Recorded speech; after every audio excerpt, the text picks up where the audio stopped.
Good evening, brethren. On March 28th, we held our second town hall meeting, and brothers, it was a resounding success. The sheer number of Masons who attended is nothing short of inspiring, and I am inspired by you, by your vision, by your experience, and even by your criticism, because only through open and honest discourse can we endeavor to develop real solutions to our greatest challenges. So what is our greatest challenge? That was the question I asked during our town hall meeting. The most common responses I received was declining membership and our inability to approach good men and discuss Freemasonry. On the topic of recruitment, Section 147 of the Book of Constitution states, "It is unmasonic to improperly solicit any person to become a Mason." Improper solicitation being defined as any form of coercion. Coercion is a forcible act that violates free will and accord. Invitation, however, is not. Invitation implies choice. The idea that we can't approach our neighbor and talk about Masonry comes from ill-devised bumper sticker slogans like "to be one, ask one." It's just plain wrong. So brethren, if you know a man you think would be a good fit for the fraternity, talk to him. Tell him what Freemasonry means to you, and if he's interested, invite him to lodge functions and take it from there. So if we can begin the conversation about Freemasonry and we don't have to wait around hoping to be asked, then what is our greatest challenge? I believe it's retention, keeping the members we already have, those dedicated men and Masons who faithfully served our craft and then walked away. So why do they go? Reasons I hear most revolve around time. They don't have the time to attend meetings. They don't have the time to memorize degree work, or they don't have time to go through the chairs. Brethren, what those Masons are really saying is that they are no longer interested, because to them, we are no longer relevant. If we were relevant in their lives, they would make time, because Masonry would be a higher priority. But if we are becoming irrelevant in the lives of Masons, it's because we are not living up to our promise to offer education, fellowship, and value. Fulfilling that promise, I developed and implemented Colorado's first regional visit program. Unlike lodge visits of years past, regional visits are designed to bring several lodges together under one roof and provide value-focused education, training, and of course, fellowship. The intent of our regional visit program is to provide tools and resources to create value within your lodges, and in doing so, inspire both your members and the men in your communities. Lodges like Longs Peak 197, Fountain Valley number 191, and several others across the state have developed successful programs to attract and retain Masons.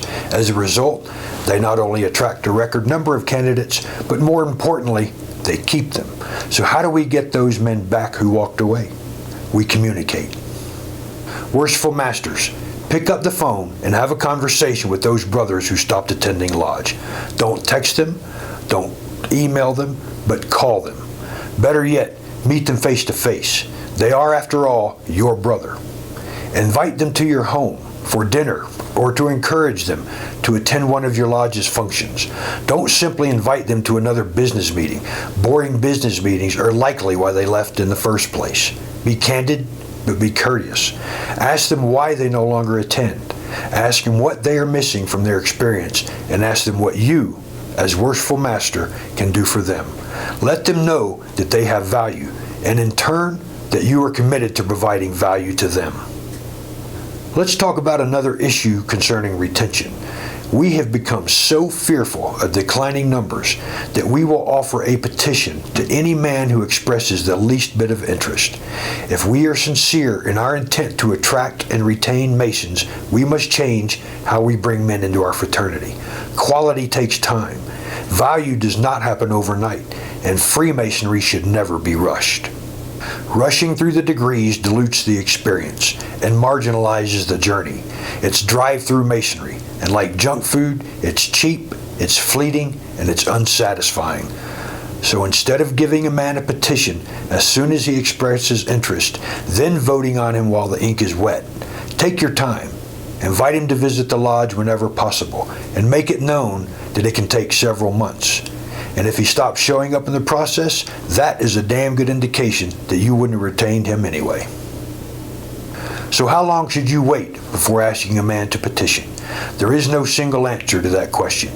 If he is well known and well liked, then he might be asked to wait 2 or 3 months. On the other hand, if he is unknown to the members or they express concerns, then he should wait until everyone is satisfied, or that he's told that Freemasonry just isn't the right fit for him. Let's be clear here. I'm not talking about the requirements of BOC Section 149A, which requires 6 months of acquaintance from 2 brothers. I'm talking about taking the time to let the entire lodge get to know a man which they may soon be calling brother. Nowhere is it written that we must hand a petition to every man who knocks on our door. That choice belongs to us, and to us alone. Paramount to retention is having the moral courage to do what is right, not what is expedient or for the sole purpose of increasing our numbers. So guard well the West Gate, and be cautious whom you recommend as a candidate for initiation. One bad decision on this point can be fatal. If you admit a disputatious man into your lodge, disharmony may very well prevail. Finally, retention is a direct result of the value we provide.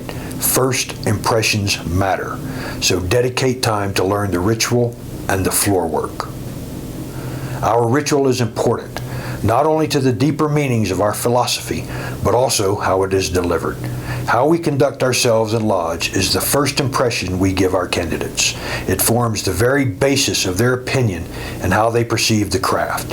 If our work is sloppy, uncoordinated, and ill-conceived, that becomes their perception of your lodge, of your brothers, and of Freemasonry as a whole.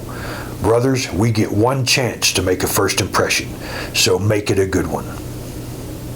So I will ask you again, what direction do you want to take Colorado Freemasonry?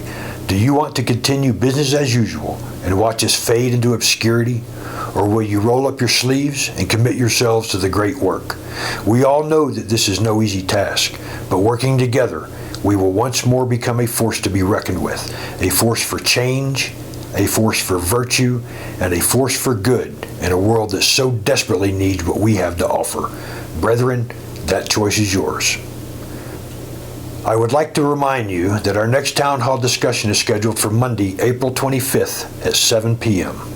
And brothers, I would love to see you there. Thank you, good night, and may the Supreme Architect of the Universe pour down His blessing on each and every one of you.